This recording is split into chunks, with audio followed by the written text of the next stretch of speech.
Donc, dernière présentation de cette session sur la caractérisation des fonds marins. La version de l'entrepreneur en dragage face aux méthodes de caractérisation des fonds marins par Marie-Ève Biron.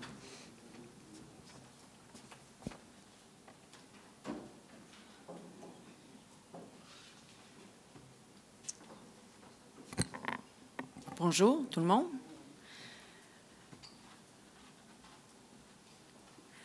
Donc, dans les années 80, il y a un appel d'offres pour un projet majeur de dragage capital sur la rivière Miramichi qui est sorti, puis qui était accompagné d'une grande étude, dont une caractérisation des sols qui avait été faite par des levées sismiques. Il y a un entrepreneur soumissionnaire qui a décidé de vérifier, en fait, cette étude de caractérisation en mobilisant sur le site sa drague pour faire des tests ponctuels. Il s'est vite rendu compte que le matériel à draguer ne correspondait pas du tout à ce qui était dans l'étude de caractérisation. Donc, il a monté, en fait, sa soumission en fonction du matériel qu'il avait trouvé, donc du matériel dur. Et donc, son prix de soumission était quand même assez élevé. Évidemment, c'est le même principe qu'aujourd'hui. Donc, il n'a pas obtenu le projet parce que sa soumission était trop élevée. Et l'entrepreneur qui a eu le projet, bien, lui, s'était basé sur les données qu'il y avait dans l'étude d'appel d'offres. Et finalement, s'est rendu compte des changements de conditions de sol rendus sur le terrain, puis finalement, on a un peu mangé ses bas sur le projet. Donc, dans les 4 dernières années, Groupe Océan a participé à au moins 3 projets qui ont mené à des litiges à cause des changements de conditions de sol. En fait, c'est le litige le plus fréquent là, dans les opérations de dragage, lorsqu'on rencontre des changements de conditions de sol qui ne sont pas raisonnablement prévisibles. Donc, ma présentation va porter sur ces 3 projets-là que je ne nommerai pas parce qu'il y en a encore qui sont en cours de litige. Puis, en fait, le but de ma présentation, c'est d'aller chercher, un peu comme mon collègue avant, c'est d'aller chercher votre expertise, vos suggestions pour essayer de trouver un moyen de mieux anticiper lorsqu'on est en soumission le type de sédiments qu'on va pouvoir rencontrer lors d'un projet de dragage.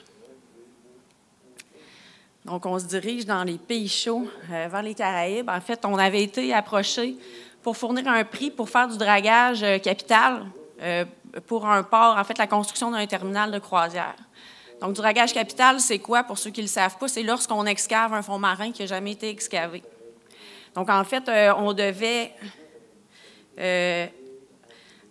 a reçu des données de soumission. Donc, on devait, en fait, draguer un périmètre, ce que vous voyez sur l'image, le périmètre en noir. Donc, un polygone de dragage à une profondeur de 37 pieds. On reçoit le plan le plan pour soumission, on voit l'empreinte du quai projeté et les limites de dragage. Donc, puis la bathymétrie avec des isobates que vous voyez là au pied. Donc, avec cette information-là, on a pu déduire qu'on devait draguer une quantité approximative de 50 000 m3. On avait aussi une étude environnementale, il y en a qui ne m'aimeront pas beaucoup, là, mais en fait, on voyait dans l'étude, en fait, on identifiait un récif de corail qui était à la limite de la zone de dragage. Ce récif de corail-là avait été identifié par des plongeurs et positionné par des plongeurs. Donc, le récif de corail était au-dessus du plancher de dragage de 37 pieds, donc devait être retiré lors des opérations de dragage. Puis, l'étude parlait aussi des débris d'un ancien quai qui était possiblement dans la zone de dragage. Donc, il fallait pouvoir être en mesure de retirer ces débris-là. Lorsqu'on reçoit des données d'appel d'offres, c'est vraiment les données du forage géotechnique là, qui sont la base pour nous, pour déterminer, en fait, notre production anticipée puis les équipements qu'on va utiliser. Donc, si on arrive sur le terrain puis la production réalisée est en bas de ce qu'on a anticipé, bien, c'est là qu'on commence à perdre des sous. Lorsqu'on reçoit des données, des forages géotechniques, la problématique qu'on voit souvent, c'est que les forages, en fait, une campagne de forage géotechnique sur l'eau, surtout, c'est très coûteux. Donc, ils vont orienter les forages, surtout sur l'empreinte de la future structure, donc du futur quai. Donc, la zone de dragage, là, qui est très grande, en fait, et de part et d'autre du quai, est souvent négligée lors des études géotechniques.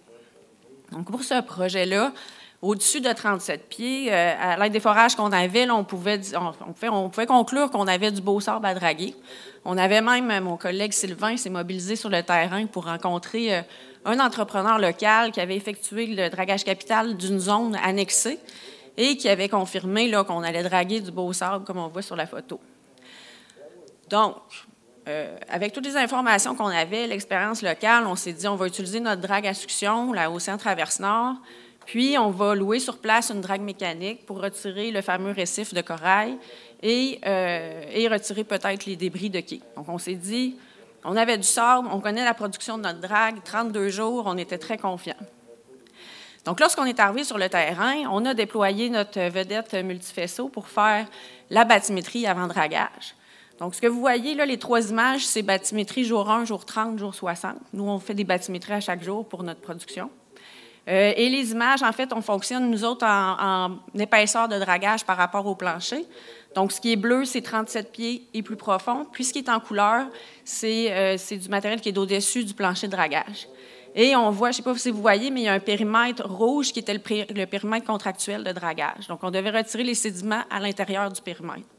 Donc, tout de suite, ce qu'on voit, c'est qu'à l'extérieur du périmètre, au sud, si on regarde au jour 1, on voit des structures qui se dessinent, qu'on peut peut-être supposer que c'est des récifs de corail, qui n'étaient pas supposés être là, mais plutôt sur la limite de dragage.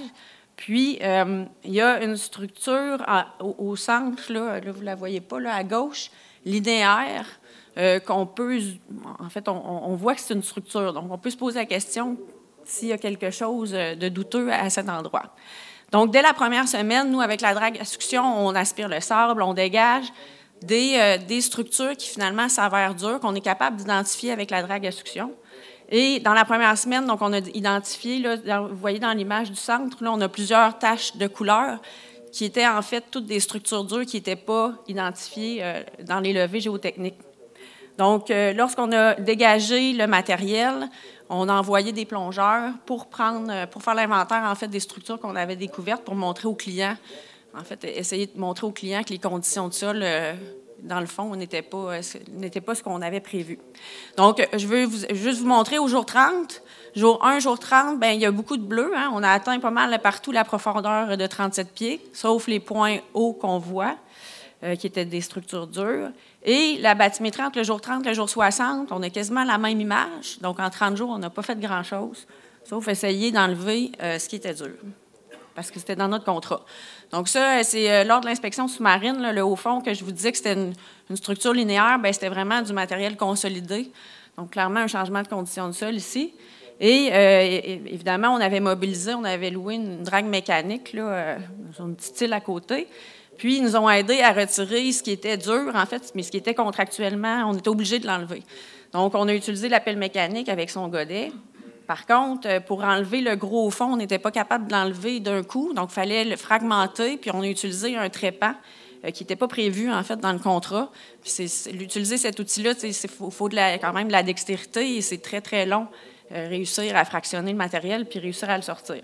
Donc, évidemment, ce que vous avez vu tantôt, là, entre le jour 30 et le jour 60, c'est ce qu'on a fait.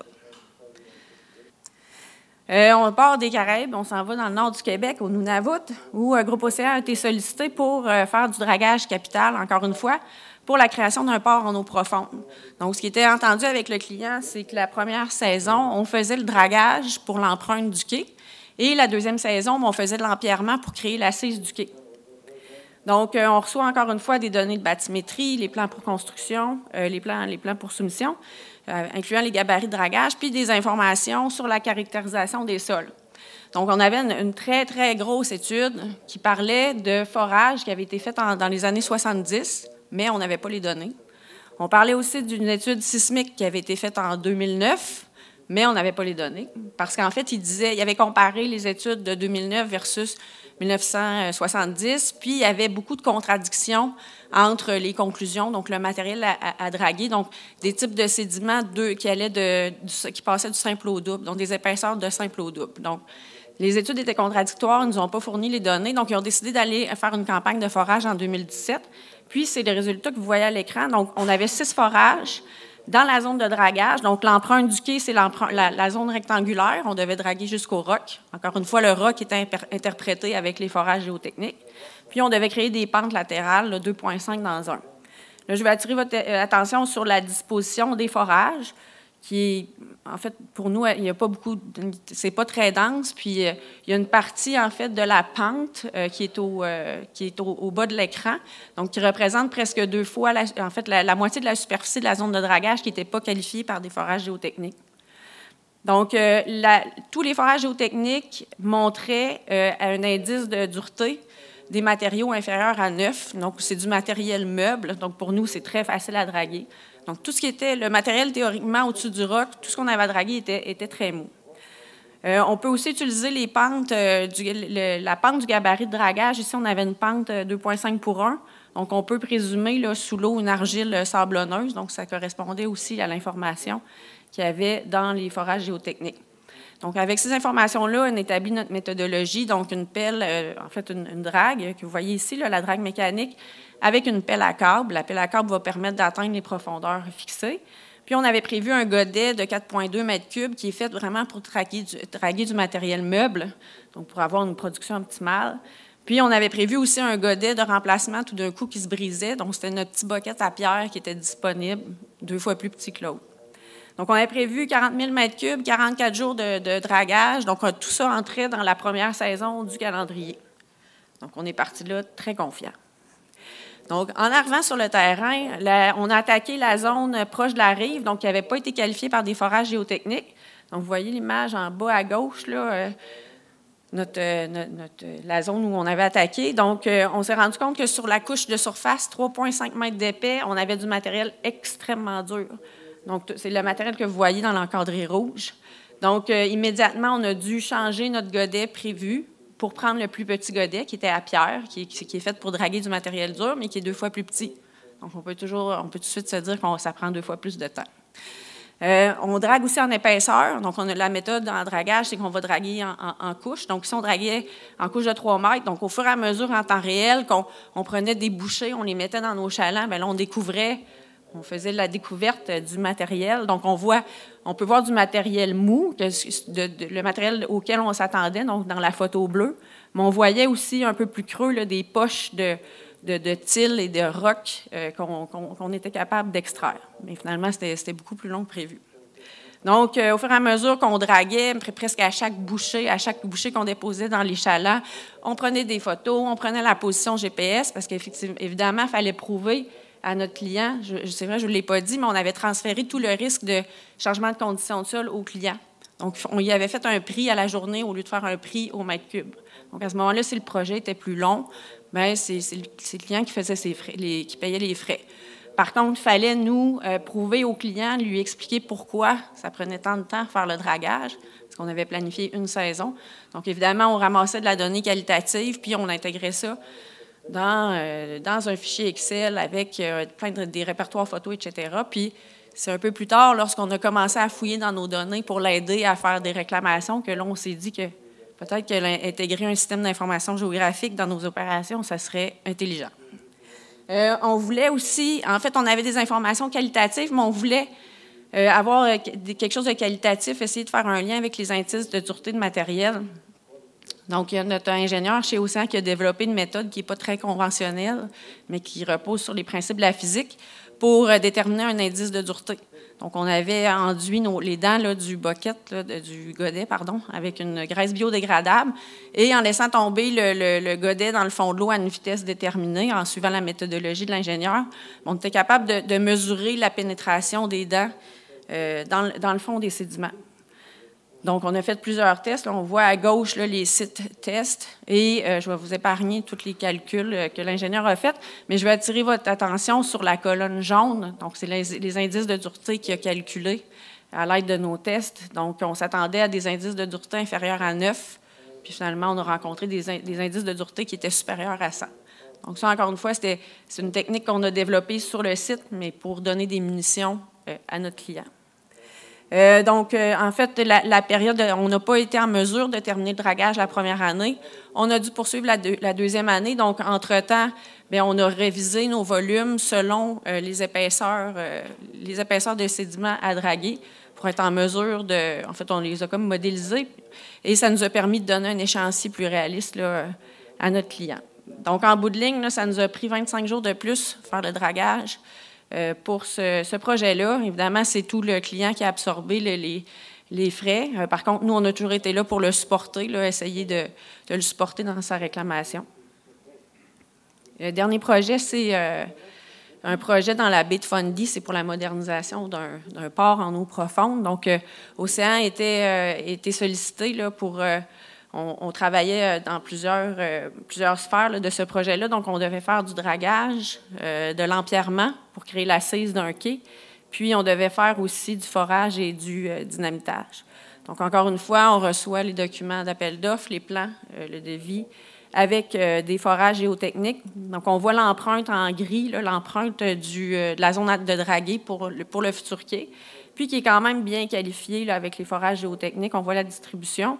Puis, à gauche, là, la distribution est peut-être un peu plus homogène. C'est parce que, en fait, les forages ont été faits à partir du quai existant. Donc, c'est sûr que lorsqu'on est sur la terre, c'est toujours plus facile de faire des forages. Donc, contrairement aux autres projets, les données géotechniques montraient des différentes duretés de sédiments. Donc, dans toute la colonne de sédiments qu'il y avait à draguer.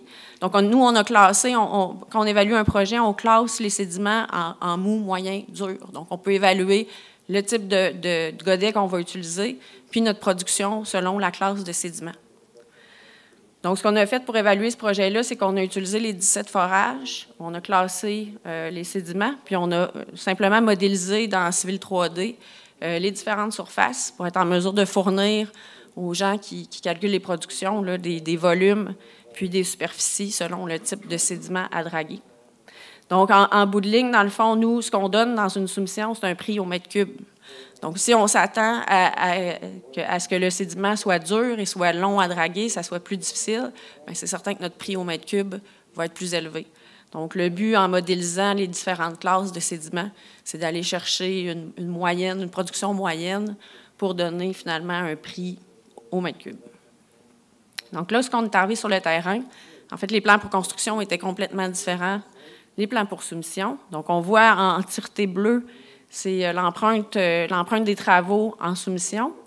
Mais finalement, bon, ce qu'on voit en grisâtre, c'est toute l'empreinte des travaux pour la construction.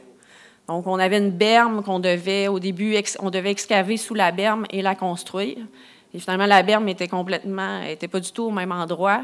Il n'y avait pas de forage géotechnique. En fait, il y en avait peut-être un ou deux dans ce coin-là, mais on ne les avait pas étudiés. On n'avait pas tenu en compte ces forages-là pour faire notre soumission. La problématique ici, en fait, on a découvert beaucoup de boulders. On a déchiré notre premier godet. La première journée, on l'a déchiré, donc on a dû attendre notre second godet. Et la problématique ici, c'était plus au niveau du roc. Donc, on avait développé, nos ingénieurs chez Océan avaient développé une barge de forage pour être en mesure de forer le roc de façon optimale. Donc, on s'attendait à avoir une belle superficie de roc, une grande superficie de roc. Puis finalement, ce qu'on a découvert en retirant les sédiments à draguer, lorsqu'on a atteint le roc, on s'est rendu compte que le roc était plutôt en dents de scie, puis c'était plutôt des petits îlots de roc. Donc, notre barge qu'on avait développée pour aller se placer et forer de façon optimale, bien, on n'a pas pu l'utiliser tel que prévu. Donc, notre production était beaucoup plus basse que prévu. Donc, évidemment, on avait des informations qualitatives, comme on a appris du cas numéro 2. Donc, au fur et à mesure qu'on draguait, on a intégré ça dans notre système d'information géographique, puis ça nous a permis d'analyser en temps réel là, nos productions, puis les comparer avec ce qu'on s'attendait. Donc, en conclusion, en fait, je vais ressortir mes papiers. Malgré les solutions et les expertises qu'on a développées, bien, la problématique demeure. Les méthodes actuelles pour la caractérisation des sols ne sont pas assez performantes à nos yeux pour être en mesure d'évaluer un projet de dragage avec précision et certitude. Je rappelle qu'en 1980, il y a 40 ans, il y a un entrepreneur qui a mobilisé sa drague pour vérifier, en fait, les études qu'il y avait en appel d'offres. Donc, nous, on cherche encore des outils peut-être un peu moins coûteux, puis des méthodes qui sont raisonnables, qui vont nous permettre, en fait, de caractériser de façon exacte et précise les sites lors de l'étape de la soumission. Donc, encore une fois, je recherche des solutions. Merci.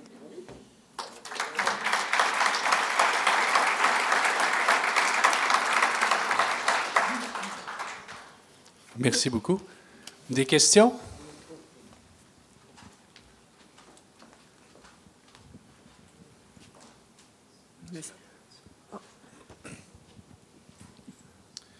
Donc, ma question, Marie-Ève, bien, en fait, dans la plupart des projets de génie civil, souvent, comme tu l'as mentionné, les forages géotechniques sont limités, presque dans tous les cas. Mais on sait qu'aujourd'hui, il y a beaucoup d'autres alternatives, les instruments de géophysique qui pourraient vous aider. Est-ce que vous, je sais que vous faites toujours une bathymétrie avant d'entreprendre vos travaux, mais est-ce que vous faites aussi des relevés géophysiques, soit avec un subbottom, un géoradar ou même un side-scan qui pourrait vous aider à identifier avant de commencer puis éviter peut-être de briser vos équipements? La réponse est non. Mais en fait, on n'en fait pas. On n'a pas de spécialistes non plus. Puis c'est sûr que dans les documents d'appel d'offres, des fois, on a des études de géophysique, mais c'est souvent difficile à interpréter. Puis j'en ai parlé, là, il y a un projet qui avait éliminé ces études-là parce qu'il y avait trop de contradictions avec les forages. Mais c'est sûr que si on a, en fait, on a engagé une géologue, là, maintenant on a une géologue dans notre équipe qui peut nous permettre aussi de nous donner nous aider là-dessus là, pour évaluer les projets, mais pour l'utilisation de ces outils-là, non, on ne les utilise pas. Bien, je pense que ça pourrait vous... Sans donner 100% de la réponse, parce que tu as raison, on n'a pas toujours les résultats escomptés, mais je pense que vous tireriez avantage à toujours faire un peu de géophysique au début, surtout dans du dragage capital, où c'est des endroits qui sont inconnus pour vous. Faire un peu de géophysique dès le début permettrait probablement d'être en mesure d'identifier où se situe le roc, puis probablement un peu mieux connaître la dureté du matériel. Puis l'utilisation d'un side scan permettrait aussi de voir s'il y a des boulders ou autres artefacts que vous n'avez pas identifiés avant, là. Effectivement. Mais c'est sûr que là, il faut mobiliser une équipe. Puis nous autres, on parle au niveau de l'appel d'offres, mais en même temps, c'est sûr que si on n'a pas le choix... C'est sûr que l'idéal, il faudrait que cette information-là soit dans le devis, j'en conviens. C'est ça. Très bon commentaire, merci. D'autres questions? Donc, à ce moment-là, merci. Et puis, merci à tous les conférenciers de cette première session.